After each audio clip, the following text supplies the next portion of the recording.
that while we breathe, we hope. And where we are met with cynicism and doubt, and those who tell us that we can't, we will respond with that timeless creed that sums up the spirit of a people. Yes, we can. Hello. You people know a lot about trucks. Bing, bing, bong. From This American Life and WBEZ Chicago, it's Politics and Bros.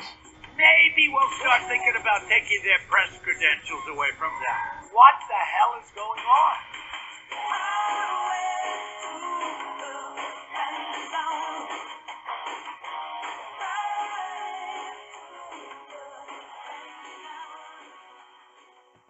Well, hello there, ladies and gentlemen, brothers and sisters. I hope I could say comrades and friends. And thank you so much for checking out Politics and Bros. Skipping this podcast schooner and coming at you from the studios of my apartment in Old Town Alexandria. My name is Ryan Teichler. And joining me, as he does, from the Pigtown neighborhood of Baltimore, Maryland, it's Michael the Snake Mon. Hello, Michael. Hello, Ryan. It's Pigtown, Baltimore, Maryland, USSR. I've gaslighted you enough to admit you live in Pigtown, huh? Yeah, sure. Well, just embrace it at this point. Victory for me. So, Michael, I'm a bit confused on a couple of things, and you seem like a pretty smart guy. So, do you mind answering a couple of my questions?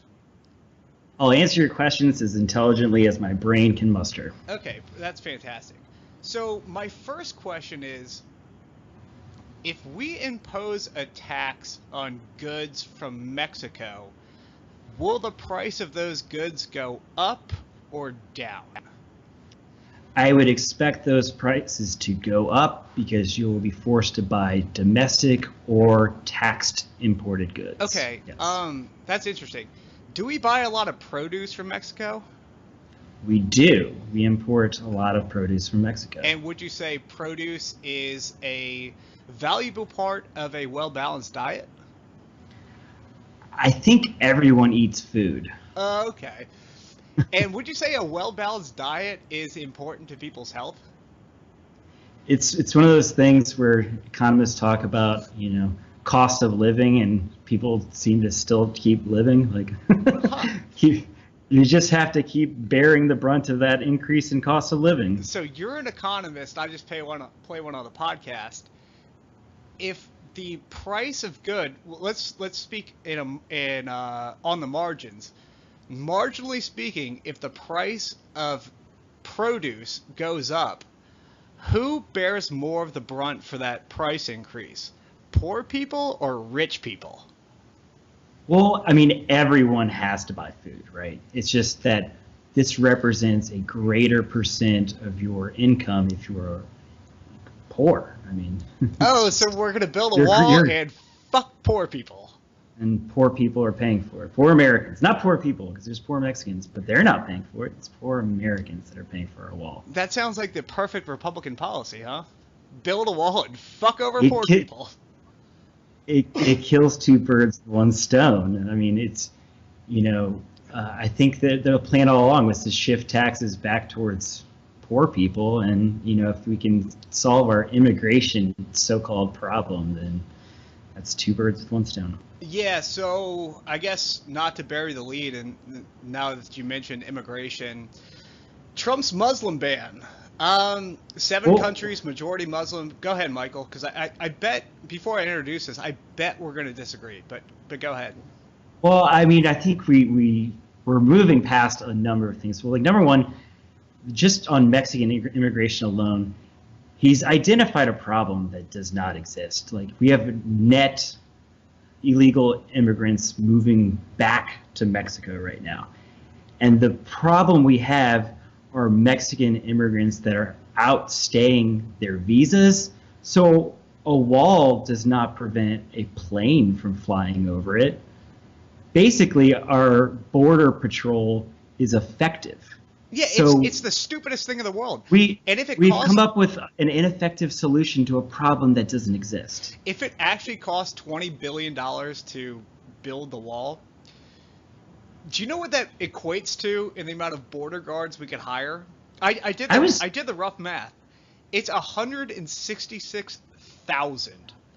Yeah, I tried to calculate that out. I'm like, well, how many could we employ in 1 year, and then it's like, well, how many can we employ in perpetuity if we just use this as like basically like a lump sum annuity or whatever? And it's just, do you want 100,000 jobs, or do you want a wall and temporary construction labor? So the math I based it on is a fully loaded cost. That means their equipment, their salary, their pension, their health care, everything. Fully loaded cost. 166,000. Okay? Yeah. That's one every 20 yards. So they can see each other. They can throw a football to each other. Yeah.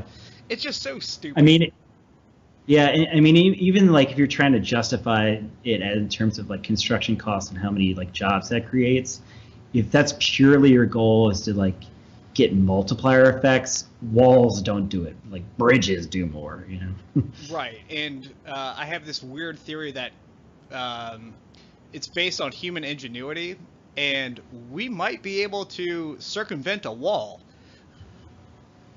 With a ladder or a tunnel?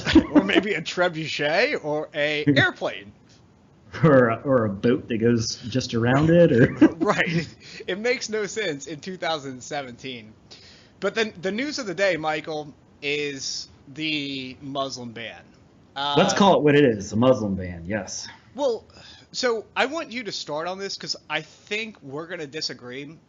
And most of our followers on Facebook and social media, I don't know them, and I'm probably a little more centrist than most of our listeners.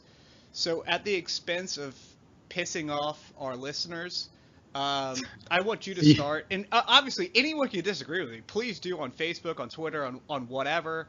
I have a sneaking suspicion that it's probably a good thing to listen to a multitude of views. Okay. But I want your thoughts first.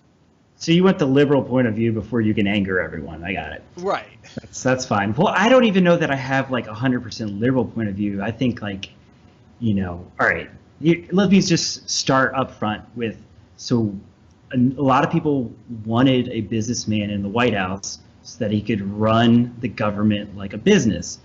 And I think that, the first thing you do in conducting new business is to conduct due diligence. So you research your market, you research your problems, you research all your strengths and weaknesses. Trump doesn't do that.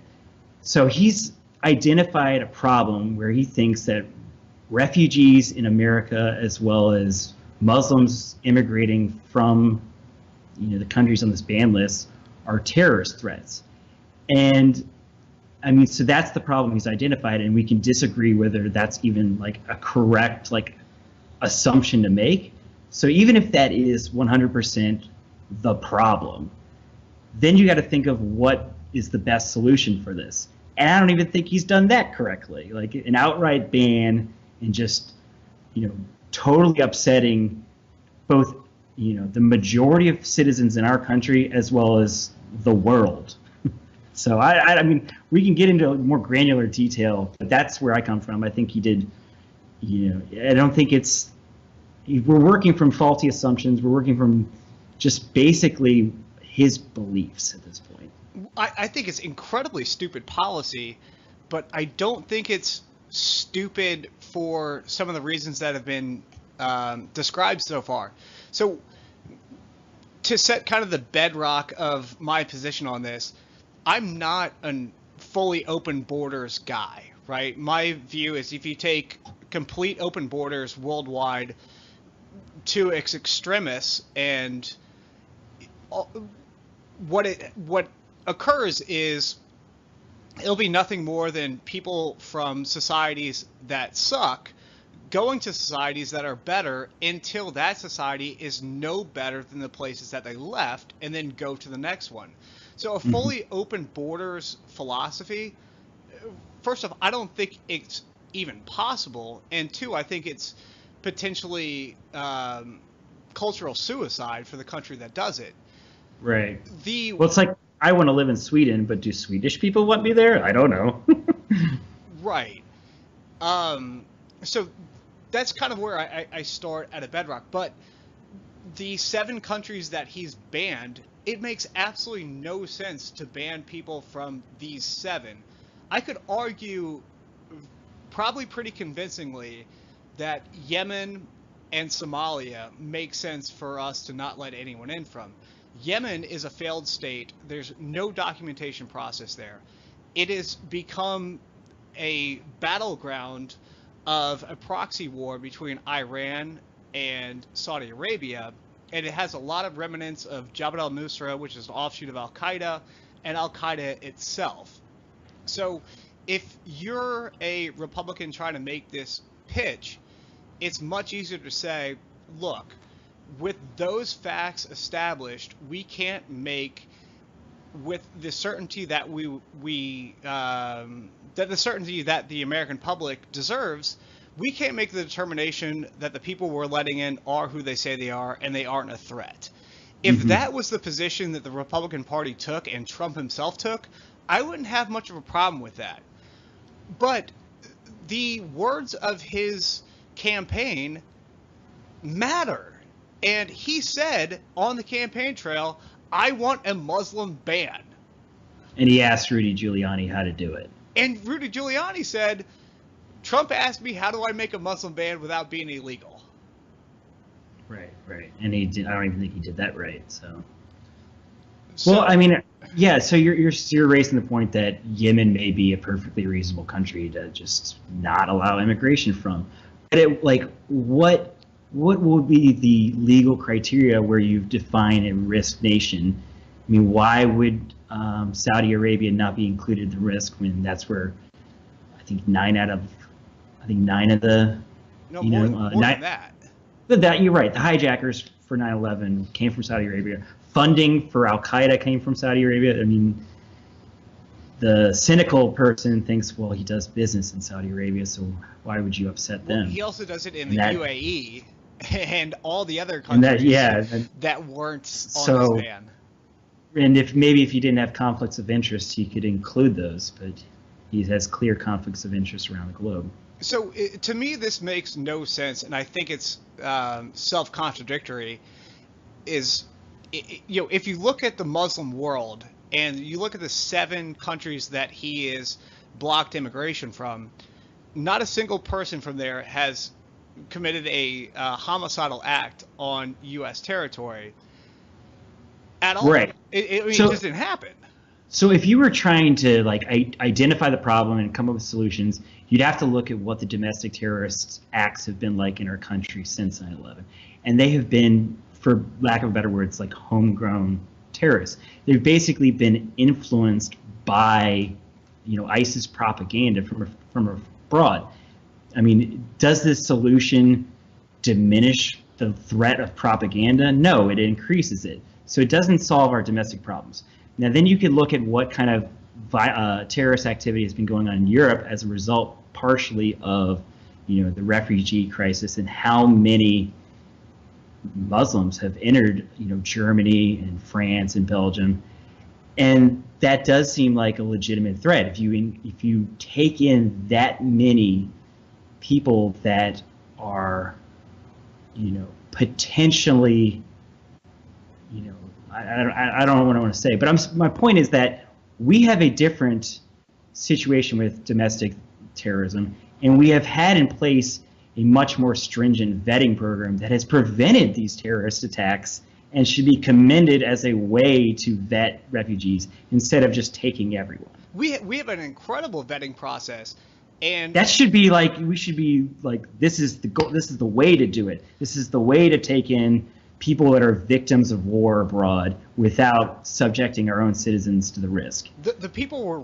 really screwing over is the interpreters and the Iraqi citizens who joined the American forces on the ground. One part was for money because we paid them, and 2, we offered them asylum if they helped our cause, and we completely fucked them over, and a lot of them died because of that. And we know who these people are. We vetted the Iraqi interpreters. Right, exactly. It's like, instead of just rushing into this cross-the-board ban on these nations, I mean, just make it a more nuanced policy. And if it takes more effort, do the work. This is what you said you would do. It would be great. This is not great, basically. Like, I think why can't you have a terrific policy? Why does it have to be so amateurish, so haphazard, illegal, and rushed into action? it shows the experience of this White House.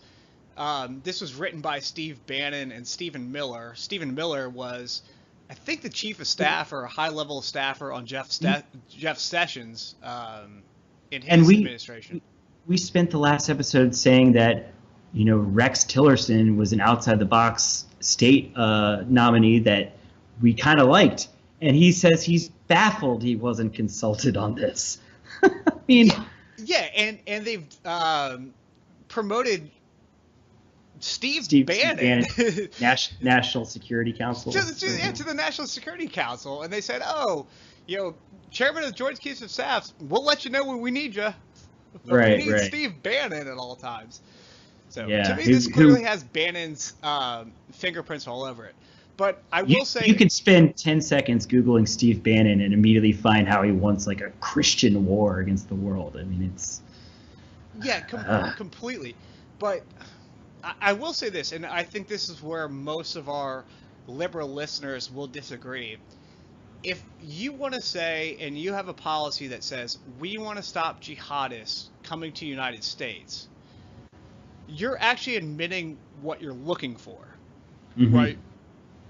All jihadists are Muslim, and I'm not saying all Muslims are jihadists, and Right. I've spent an exorbitant amount of mental curiosity studying Islam and Islamism and what have you. But any bomb that goes off in Paris or the West, I can tell you with almost 99% certainty what sect of Islam they came from. Well, that's only now. I mean, if you went back to the 80s and a bomb went off in Ireland, it wasn't a Muslim, it was the IRA. So, I mean, terrorism has existed in all sorts of forms, and we've only seemed to want to confront it on a world stage when it became Islam. And if we were having this podcast in the 80s, I would certainly be against True. that. But Okay. The issue of the day is, and just to nerd out on Islam and give the biggest, highest level overview, and I won't even get into the doctrine, is it's a highly schismatic religion. So there's the Sunni and the Shia. The Sunni are about 80%. There's 4 sects of Islamic jurisprudence under Sunni Islam. The Hanbali is the one that gave rise to Wahhabism and Salafism and a guy named Qutb, and that is propagated out of Saudi Arabia. And Saudi Arabia uses their enormous oil wealth to pump this ideology throughout the world. So if we really wanted to stop potential terrorism throughout the West, we should really look at the Saudi apparatus that is spending all this money to build mosques and to staff them with the Wahhabist preachers. But the other thing is, and I say this with, and I want to speak really carefully here, because what we saw in, I don't know if you saw this or followed this as close as I did today, but we saw a shooting within a mosque in Quebec. Correct. And it looks like it was a right-wing extremist who shot up the fucking mosque. Yep. It's just bad times in general, and it's hard to pin the blame, but there's just a lot of stoking of the fire and anxiety going on around the world. Yeah, sure. and I think it goes back to a point I was trying to make earlier, that I don't think Trump understands that what you say as president of the United States really matters. Oh yeah. And for him to say, I'm banning all Muslims and giving rise to this xenophobic alt-right and giving them legitimate air cover here is very fucking dangerous. To some extent, it's giving ISIS what they want. They want a war with the West. They want a war with the rest of the world, and they're now willing to say, "See, I told you so." We are at war with them. Yeah, so I agree and disagree to a certain extent to that. And this is Sam Harris's argument, so I can't take credit for it, but I think it's right. It's what he calls the narrative. It's we can't do any sort of foreign policy that confirms ISIS's narrative, which if you dig into makes two really bizarre claims. One is either there's so many people precariously perched on some ledge that if any Western leader even mentions that the left or the Western world may be at war with Islam, they will drop what they're doing as doctors and lawyers and engineers and join the ranks of ISIS, who throw gays off roofs. And if that is the case, it is the most paranoid understanding of a minority community that we have, and we should stop saying it. Or if it's true, it's the most dangerous thing in the world. Right. Well, but you have to, like, I mean, at some point we can't sacrifice our values just because we think that will protect us, because then we will no longer have those values. And I think, our stringent, extreme vetting was working to prevent potential terrorist threats from these countries, and that shouldn't be tossed out. Yeah, we have to we have to fall back to our values. And the weird thing is Trump's ban, this seven country ban, I think it plays well to his base, but it really plays well to the alt-right in Europe, the Marine Le Pens, the Geert Wilders, etc. I mean, it seems like it's not even fully fleshed out, because it seems like they're really intending it to be a 7-country ban, but only from Muslims in those countries. They're trying to find a way so that Christian refugees can still get fast-tracked. And then I think Benjamin Netanyahu's basically been tweeting, wait, what? What about the Jews from those countries? So, I mean, they're doing their best to let everyone but Muslims in, I think. Yeah, and it's highly discriminatory. We could have vetted them for their terrorist ties. Instead, we're vetting them for strictly religious affiliation, basically. Yeah, and that's against the Constitution, right, as we know. Which is just a piece of paper. But this is the thing. It's old ink, old dried ink. But, and this is probably why I'm so passionate, we're the only country ever to be founded on an idea, right? Not necessarily a landmass. Our founding fathers said, is it possible for us to set up a system of government based on Enlightenment values? And can we do this? Classical education, born of the Enlightenment era. Right. And we did it. And we can't look back and try to throw it away. But at the same time, we can't look forward and completely disregard the Enlightenment values that our country was based on. I agree. Well, what do we do now? I don't know. I mean, that's the thing. So the problem is, I mean, I think there's been some lawsuits, and I think a federal judge is initially kind of attempted to be, I mean, it's like we're in such uncharted territories. It's hard to even see a way forward, because, if your boss is directing you to handcuff a child at the airport, you're going to do it, whether it's unconstitutional or not. Or at least it seems that's what's happening right now. But and they can claim that this was implemented so well, and it just wasn't the way the media portrayed. I saw the pictures. I saw a child in handcuffs. Well, it was bullshit. They didn't even put this through DHS. There's different reports that they even put this through the Office of Legal Counsel within the White House, let alone the State Department or DOJ, or all the other agencies that touch this. It just shows their ineptitude and inexperience. And yeah, Trump justifying it by saying, if I announced it, all the bad dudes would show up. Oh my gosh. But what I will say, and this will piss everyone listening off, again, follow us on Facebook and give me shit afterwards. But what we shouldn't do is follow the lead of these whinging social justice warriors who have taken a brief respite of complaining about new gender pronouns to make their Facebook profile a woman wearing a American flag hijab in this stylistic motif of the Obama Hope poster. Right, I saw those. As if a hijab is some sort of symbol for women's liberation, when it's the fucking opposite, Michael. Mm-hmm.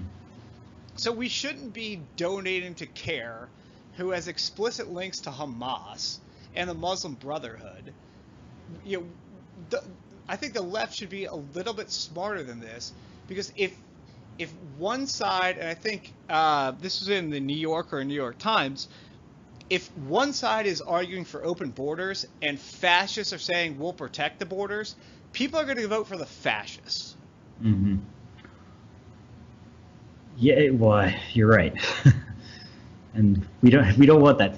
Well, I mean, No, we I'm don't want that. Like, I'm just trying to think I'm of against fascists. I'm trying to think of what we can do, and I think like these protests are working, and they're pressuring our representatives. They may not be pressuring Donald Trump or Steve Bannon, but hopefully at some point our representatives will grow a pair, basically.